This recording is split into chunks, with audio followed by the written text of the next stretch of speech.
Good morning, everybody, and happy TGIF Day. It is May 20th, 2022, and I'm in Love Language Minutes. So this is ideally written for couples, but I always like to add the caveat that it could be for any relationship you're in. Just kind of gotta adjust it for the situation you're in, but it's got a lot of great wisdom in this little book. Working for Change is today's title. Anyone who belongs to Christ has become a new person. Amen. I'm living proof. The old life is gone. Yep. A new life has begun. Amen. And I am having the time of my life. I met a gal from Israel this morning. How cool is that? And then the little boy from last night, I met a couple from Germany with their son. That's only 5. I thought he was 7. He's tall.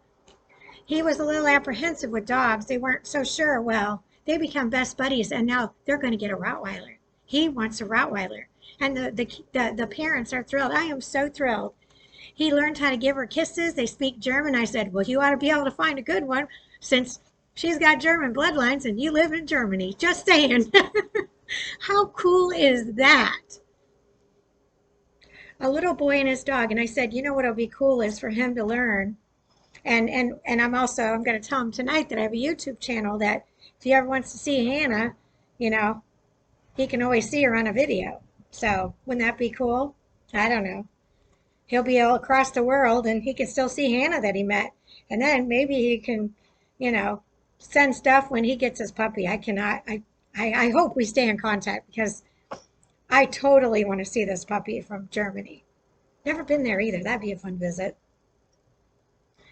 Living with an irresponsible spouse is not fun.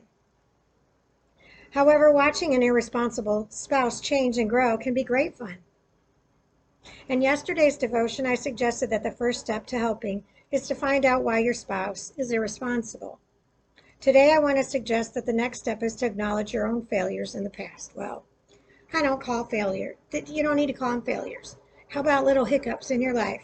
Maybe you didn't make the best decision, but Lord knows you don't need to call them failures. Let's just add another negative title to a word. A hiccup makes you giggle. And you know what? We all make choices, and we all have to live with those choices. And we may not be happy with the choices, but we certainly don't need to call them a failure. Now, do we? If you want to see change in your spouse, it is always best to begin by changing yourself. You know, and your spouse knows, that you have not been perfect. When you confess your own failures to yourself, God, and then to your spouse, you are paving the road to growth for both of you. The Apostle Paul makes clear in 2 Corinthians 5, verse 17, that those who belong to Christ are beginning new lives. Never forget that God has the power to transform your own heart as well as your spouse's.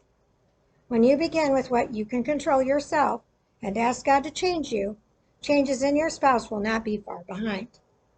Consider saying this to your spouse. I know I've been critical of you. I've realized that in many ways I have failed to be the Christian spouse I should have been.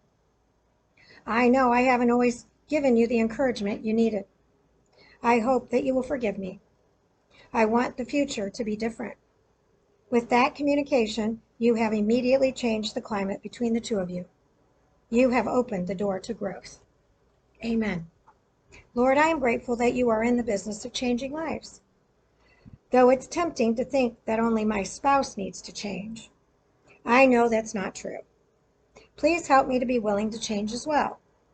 Show me how to be a better husband or wife, and grant me the humility to confess my wrongs to my spouse without first demanding change from him or her. Well, great advice. I hope you enjoyed that devotion. Stay tuned. We've got more coming up. Love to all bunches and bunches. Bye.